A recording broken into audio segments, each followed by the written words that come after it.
Now we're going to have a look at the various screens of death and other kinds of errors that people have seen over the years. Let's start with the Windows 3.1 black screen of death. This would occur when a DOS program has failed to execute properly, and users would get presented with this black screen with the flashing caret up in the left corner, and there was nothing to do but reboot the computer. The red screen of death would appear with beta builds of the Windows Vista during the public release of it, and if there was a bootloader error, you would get presented with this red screen of death during system startup. In Mozilla Firefox, you would get this yellow screen of death if it was reading an XML document, and for instance, if the tags were not nested properly, it would display this kind of error. It's the green screen of death. This was seen on the Xbox 360 consoles and on the TiVo DVR units when they encountered an error of some kind.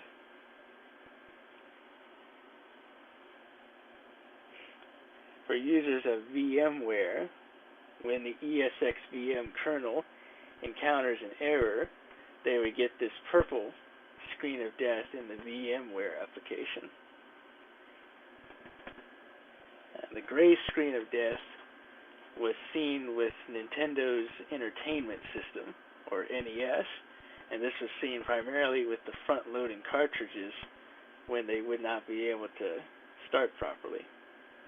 The white screen of death is seen on Pocket PCs and on cell phones when an application that they launch encounters an error which locks the phone up in this white screen. There's also the white box of doom, as it's been dubbed, that's seen in early versions of Windows, and when a critical system file is missing and the system starts up, users would get presented with this kind of dialog box. Now we get on to the blue screen of death, and this is where it all started. This is the BSOD that would appear in Windows 1.0. If they encountered an error, you would get this scrambled blue screen of text and garbled letters. This is the one that most people are familiar with, probably, is the Windows 9X and Millennium blue screens, and these were usually caused by bad dynamic linked library files or DILs, or bugs in the Windows kernel of those operating systems. This is the blue screen that would appear for users that ran Windows NT and encountered some kind of kernel error or DLL related issue.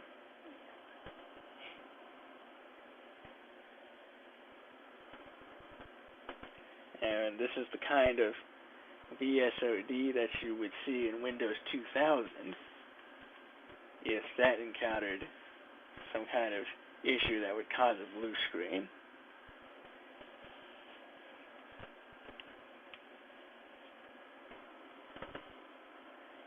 And then came the blue screen that you see in Windows XP in Vista. And unlike Windows 9X or ME, this causes the computer to restart on its own. With the older blue screens, you had the option to continue in Windows, even though that generally didn't work. And Windows CE, the portable version of Windows for mobile devices, also had its own kind of blue screen, similar to XP's one, but with less information displayed. And also the React OS operating system also has a blue screen that's very similar to XP and Vista.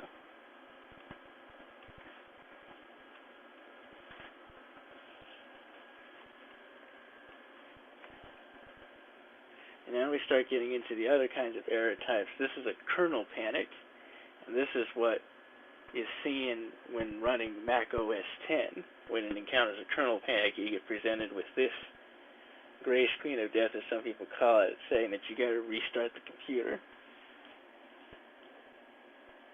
And kernel panics are also seen in Linux. Here, the initializer has been killed in Linux, and the initializer is what runs all the processes in Linux. So when the initializer is killed, then Linux can't run. So it encounters this kernel panic. And now we start getting into some of the sad stuff.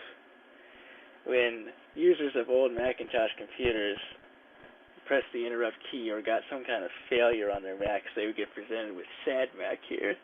And they would usually be presented with some kind of hexadecimal error code, followed by some chimes of death.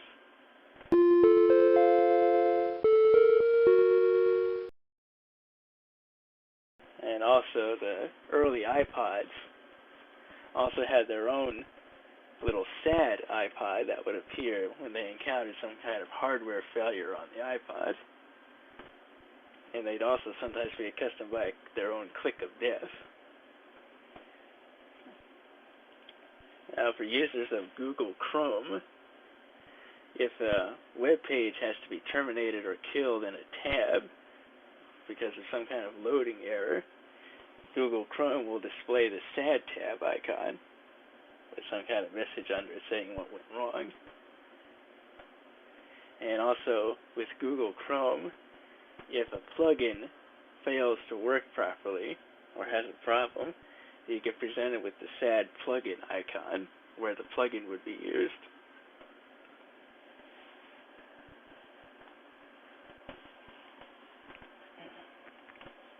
And also with the old Macintosh systems, this is the version of the Windows dialog box that tells you that a program completed in legal operation.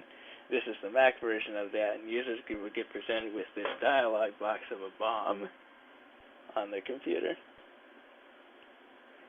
Now, in some older systems, I forgot what this is, but I'll add a note in later.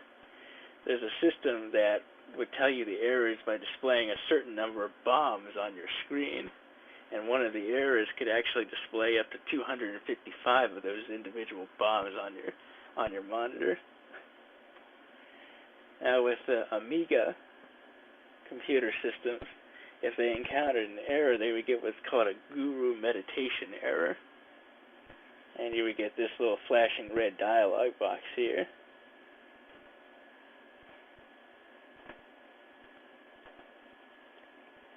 Now in XP and Vista, if programs such as server host or the RPC service fails, remote procedure call fails, you'll get this automated shutdown dialog box. And victims of the blaster worm, when it was around, would get this. And I assume lots of people are seeing this. This is the Xbox 360 red ring of death. And when this appeared, most of the time you'd have to return your console to Microsoft for repair when it appeared.